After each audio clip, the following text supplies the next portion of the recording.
Okay, today we have the Secretary of Transportation, Pete Buttigieg. Thanks for coming back on. Thanks for having me. Good to see you. You too. So I want to start with the American Jobs Plan because, this fight is already coming to a head. So how does the White House reconcile seeking bipartisanship on the American Jobs Plan with the fact that Democrats have been burned in the past by making compromises only to see Republicans jump ship? Like we saw that with the ACA, we saw that with the American Recovery Act, both during the Obama era. I think it's safe to say we've learned from experience through the years, and it's also still truly the case that this can be a bipartisan priority. So the president has made clear that he wants to hear other ideas. We welcome the fact that Republicans have come to the table with a counter proposal that's a starting point from their perspective, but also that we have to get this done. And time is of the essence.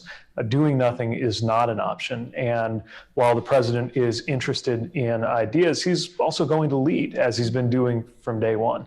Ultimately, it's not bipartisanship for its own sake, but bipartisanship is the way we prefer to get this done. And we're inviting Republicans into a good faith dialogue to do just that. So what's the practical advantage to bipartisanship? Like, is the thinking that they'll be more likely to play ball on other bills if they feel like their voices are being taken into account on this one?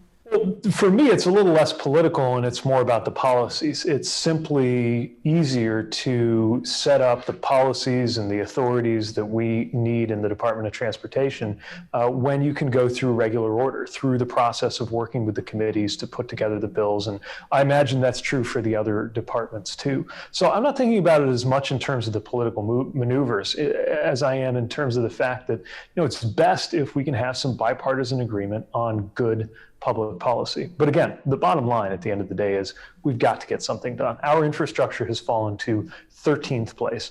It's headed in the wrong direction. Frankly, it doesn't take a lot of persuading for me to talk to Americans about the fact that our infrastructure needs work, because if you look at our roads and bridges or our ports and airports or the condition of our rail and transit resources, we know we could be doing better. And this is our chance to actually make it happen.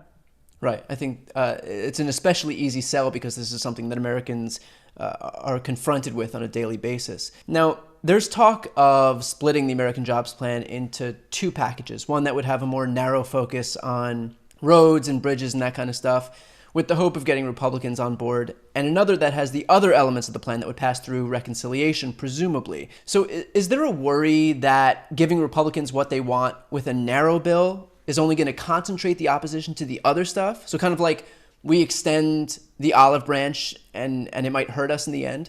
Well, again, these are the kinds of procedural things that, don't get me wrong, of course they're important, but I think the most important thing is that we get a good policy through in whatever way actually gets it done. Look, I don't think most people sitting at home, or most times somebody hits a hole in the road, they're too worried about the mechanics of reconciliation versus reauthorization, or whether it moves in one bill or two bill or 10 bills, right? The important thing is it's got to happen. And the machinations in Washington are, I think the main thing that most Americans recognize about that is just that they're not helping. So we're trying to focus on, and I thought the president did a great job of this in the address to Congress, just focus on what it would mean in our lives if we did have the best roads and bridges and airports and ports in the world, what it means to get everybody broadband, how American lives get better if childcare is affordable for everybody and we're doing more around elder care, and we have a tax code that actually rewards work rather than wealth. And I think when you're standing on really solid ground with the policy, when the American people generally agree with us, including a lot of Republicans, by the way, that this is the right thing to do, then that makes it a lot easier to push it through whatever twists and turns it's got to go through here in Washington to actually turn it into a bill, get it passed, and sign it. Building on that, I guess that would suggest that Republicans are responsive to public pressure. And we saw so much public pressure with the American Rescue Plan. That was a bill that had over 75% support from Americans, and yet we still couldn't get a single Republican on board. So how do we differentiate this process from that one? Because we have another wildly popular bill in the American Jobs Plan. So how do we, what do we change from that first that first process to this one to see a difference in how the Republicans respond? Yeah, one of the strange things that the rescue plan showed us is that a policy can be, as you said, wildly popular around the country on a bipartisan basis, have support from both sides of the aisle, coast to coast, and yet somehow not on Capitol Hill. Will history repeat itself? I hope not, because one of the things I notice as we talk about transportation infrastructure is that everyone I talk to, every Republican and Democrat I talk to from the House, from the Senate, they're from somewhere. And they have in their mind very specific visual images and very specific constituents calling them up about the things that need work in their district that we have been disinvesting in for pretty much as long as I've been alive. Yeah. And so I think there's a real desire to be able to go home and say, okay, we work together across the aisle with the president, with the other party, and that's why this bridge is getting fixed. That's why this airport's going to be improved. That's why this piece of broadband infrastructure is going to serve your community. I'm not naive. I'm not saying it's going to be easy. I am saying that if there's ever been an area of domestic policy where we could still do something on that basis, I've got to believe it's what we're working on right now. Right. I don't think the Republicans would be opposed to Democrats offering them the ability to go back to their districts and say, because of my vote, we were able to fix this bridge, we were able to fix this road, we were able to get you broadband. Okay, so moving on, we're hearing from the right that the American Jobs Plan is less than 10% about roads and bridges, but it includes stuff like the care economy, for example. So what do you say to Republicans who don't think that care economy elements should be in this package? Well, we believe it goes together because we think of infrastructure as the foundation of the things that make it possible for you to thrive. So, you can't hold a job or succeed in going about a purposeful life if you have no way to get to where you need to be. That's why transit's important. But it's also true that you can't enter the labor market and succeed there if you can't afford elder care for a loved one. And that's keeping you at home even when you want to be able to contribute in society. So we think all of those things fit together. But I guess my message, to get to your question, my message to the Republicans who don't is, fine, we'll call it infrastructure. You call it whatever you like, but it's a good public policy. You ought to vote for it anyway. Yeah. At the end of the day, this isn't called the American infrastructure package. It's the American Jobs Plan. And, investing in the care economy frees up parents who are taking care of young children or children taking care of their elderly parents so that they are able to participate in the jobs market and stimulate the economy. This really is a question of jobs at the end of the day. Yeah, I mean, one way you might think of it is infrastructure is the theme of this plan, but jobs is the point of this plan. This plan is about making sure we have a strong economy. And by the way, it's not stimulus. The rescue plan was really about bringing us back from the brink in terms of the pandemic. But this isn't about getting us through this business cycle or this quarter or this year. This is about making sure the 2020s and 30s and 40s are an era in which Americans can thrive. And if we get it right, we're also going to be more equitable. And what's crucially important, we can't hit our climate goals unless we're making these big investments too. That's why you see things like electric vehicles in there. It's not so-called traditional infrastructure by the definitions that would have mattered 10 or 20 or 50 years ago.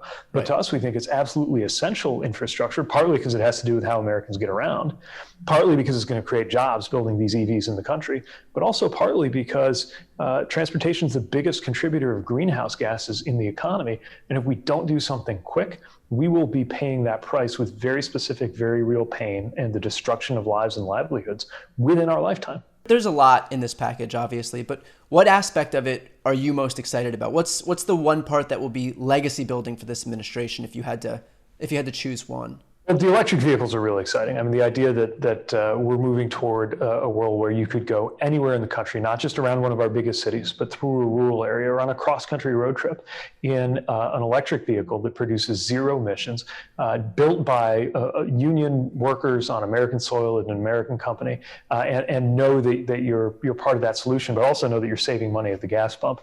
To me, that's pretty exciting.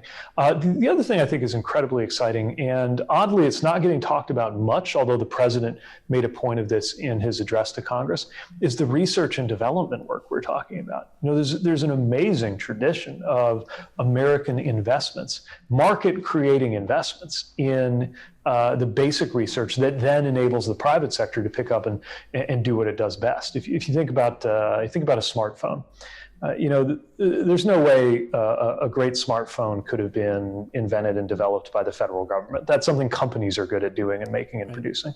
But the federal government literally invented the internet through a research organization called ARPA.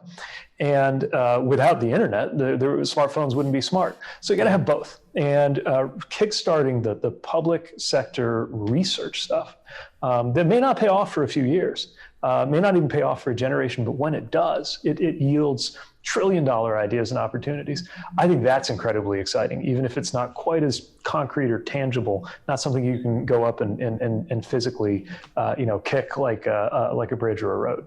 Right. Well, I think there's plenty of that tangible stuff in this bill anyway. So I think that we're not hurting for any of that stuff as it is. So I don't know if this was intentional, but you've kind of been anointed the guy who can define the Democratic agenda in a way that's palatable for Republicans. Or maybe it's just that you're the only one who goes on Fox News and doesn't let them steamroll you. So how do you sell the American Jobs Plan? What's the most effective way that you found in terms of selling the American Jobs Plan in a way that Republicans can best appreciate? Yeah, well, I think part of it's making clear that this is about how we live our lives every day. This isn't an ideological project. It's a deeply practical project. It's progressive too, but in a way that I think a lot of conservatives can understand and get on board with. And again, our starting point is that this is already pretty popular among the American people, just not here in Washington. I'd rather that than the other way around. I think we got to meet people where they are too, and we do need to talk about these things in a way that's accessible. For example, all the jobs that we're going to create here. And independent analysts suggest it's millions of jobs. Most of them are blue-collar jobs. Most of them don't require a college degree. I'm not sure you would pick up on that if you saw the way the debate has unfolded over the last few years. You would think of these kind of mysterious, exotic green jobs that sound very futuristic, and it's not clear if you're working in industry today whether that even applies to you. So we need to make it a little bit clearer what we're talking about. We're talking about electricians. We're talking about plumbers and pipe fitters and carpenters retrofitting buildings. We're talking about the people who have built skills working in the current energy industry, applying those same skills working in the future of the energy industry. These are not mysterious, newfangled industries. A lot of them are things that exist now. We just got to supercharge them before it's too late. So I want to switch gears here to Biden's address to a joint session of Congress. Now, something that struck me from the speech was that no Republican stood when Biden said that the American Rescue Plan cut child poverty in half. That was a really striking point for me. Is there a point where Americans who identify as Republicans across the country see that and say, like, come on, you can at least stand up to applaud halving child poverty? Or is that just the crippling polarization that we're dealing with? I was surprised by that too, and I think it may be that they feel like they're painted a little bit into a corner because they voted against it. But how could anybody be against, even if you're against the bill for whatever partisan reason you had, how can anybody be against the virtue of cutting child poverty in half? And again, that speaks to values that I know resonate in rural America, which is where a lot of kids do live in poverty. I know it speaks to values that are very important to people of faith, where, certainly in the Christian tradition that I belong to, and really every faith tradition I've ever seen, there is an emphasis on looking after the most vulnerable, which includes the poor, it includes children, and when you're talking about poor children, we're talking about those who ought to be of the most concern to anybody in any moral system, frankly, religious or not. And so these are themes that I think really do resonate across the country. And it shows you, it's another exhibit in how strange things have become in our political system, that things that resonate like that don't always resonate within the walls of that chamber. But that's part of what we're trying to break open here. It's part of why I'm going to places that are considered liberal and places that are considered conservative. And it's why the president, I think, even if as he's laying forth what are, let's own it, very big, very bold, and very ambitious ideas, is also doing it in a way that's deeply rooted in an American tradition, in an American moral vocabulary, and in a deep belief in the American people that I hope and believe can reach people if they pause and listen, no matter how they're used to voting and no matter where they live. Another moment that stood out to me was Ted Cruz was caught on camera dozing off during Biden's address, which look, not everything is, a Mexican vacation, But then Cruz went on TV later and said that it was, quote, boring but radical. So what would be your response to Ted Cruz? Because, for people that watch these right-wing networks, he's going to be the one that they see. He's going to be the one that they take their cues from. I just hope people take a chance to watch the speech instead of the reviews of the speech, because the president stood there and made the case for something that most Americans believe in. Look, by definition, I don't think something can be radical if the mainstream, the center of gravity of our population supports it. I also didn't think it was boring. I thought it was stirring. Now, it might be boring compared to this kind of whiplash of the news cycle that we had with the last president, where every day or every hour you're wondering what just happened on Twitter, or who's yelling at who, or who called who what name. But that's the kind of excitement I think most of us believe we could do without right now, and I think a lot of Americans are relieved to be able to see good ideas that are big and ambitious and meaningful, and have their blood pressure go down a little bit at the same time. Yeah, perfectly put. So I do want to switch gears again now, and talk about this idea of misinformation that's kind of bloomed up lately, and we've seen an increase in this from Fox News, other right-wing media outlets. Just this past week, we had the fake story that the vice president's book was being distributed to every migrant child, when in reality, one single book was donated. There was the fake story that the president's climate plan required every American to limit their red meat to 4 pounds a year, which ended up being part of just some academic paper on one way to cut greenhouse emissions, but it wasn't a policy dictate by the president. So you've been one of, if not the most effective surrogates for the White House when it comes to talking on right-wing media outlets and combating this type of misinformation. So how do you reconcile what could be considered as validating these outlets by going on with the fact that they're actively spreading fake information? So what I try to do is find places to go where I know that there will be some fair shot of getting my message out and getting the administration's message out and the truth out, but not go into an environment that's just set up in total bad faith. Because then even if you show up and say your piece, there's the risk that it can be twisted. But look, there are a lot of places where people tune in good faith, who might have a different partisan background or a different ideological background, but are ready to hear what you have to say. So I try to stay out of the spaces where I know that whatever we say is going to be twisted. But you can't just be talking to people who already agree with you all the time. Otherwise, it's not persuasion. It's just echo. Yeah. And I think it's really important to get good information out there. It is alarming to me as you said, the last few days alone provide so many examples of this. The cheeseburger, come on. But the fact that some people don't know that's ridiculous means we really have our work cut out for us in a very fragmented information environment. In an interview with Mehdi Hassan, Chuck Schumer had set an August deadline for H.R. 1 to pass. Now, in response to that, Chief of Staff Ron Klain said, quote, "That's a very strong goal and one we would join him in pursuing. That's a high priority for us." Now, August is pretty soon. I think we can safely say that if there's one bill that's not passing with bipartisan support, it's probably H.R. 1, which brings me to the topic that I talk about almost on a daily basis, and rightfully so, because I think it's the single most important issue facing us right now, and that's the filibuster. So it's May. There's a soft August deadline for H.R. 1, which begs the question, what's happening regarding the filibuster? And do you feel confident that whatever needs to happen to get H.R. 1 passed will happen? So obviously there are a lot of dynamics within the Senate that will ultimately decide how those Senate procedures unfold. But what we know, once again, is that the American people are ready for legislation that makes it easier for legitimate voters to vote, legislation that makes sure that things like dark money stay out of politics, and other measures that really reaffirm the integrity of our system and the fairness of our system, which has been under so much strain. Look, there are a lot of different pathways to get there. But what I know is that we have majorities for a reason right now. We have majorities in the House, the Senate, and the White House. A president who is so focused on reaching across the aisle, but also has repeatedly demonstrated that he's ready to lead and ready to take the country to where we need to go, because we can't sit in our hands, whether we're talking about infrastructure or any other policy area. There's a cost to sitting still, especially at a time when other countries and other models are competing, investing, growing. And I think that's one of the reasons why in the address to Congress, you heard the president speak about the importance of vindicating democracy itself at a moment when some are calling it into question.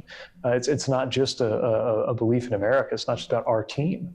It's about what we stand for. And that is at stake in H.R. 1 and a lot of these other debates. Okay, so I want to end with this.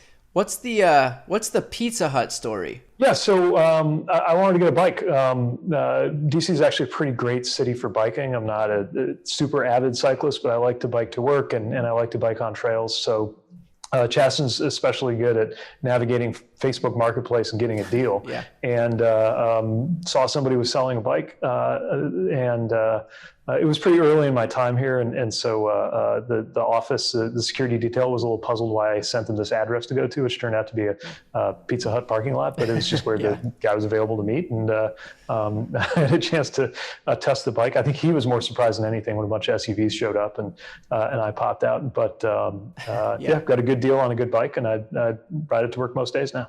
And did he know who you were? No, I'm sure afterwards he put it together, but Figured it out. I don't think he did. Have there been any road rage incidents since you've been biking? No, not really. A couple of beeps. It's funny when you were mayor, you used to people beeping, to say hello and wave. And now I've realized sometimes when somebody's honking their horn around here, it's not a friendly note that they're happy to see you. They just want to keep getting on their way. Yeah. All right. Well, Secretary Pete, thanks so much for taking the time. I appreciate it. Thanks. Good being with you.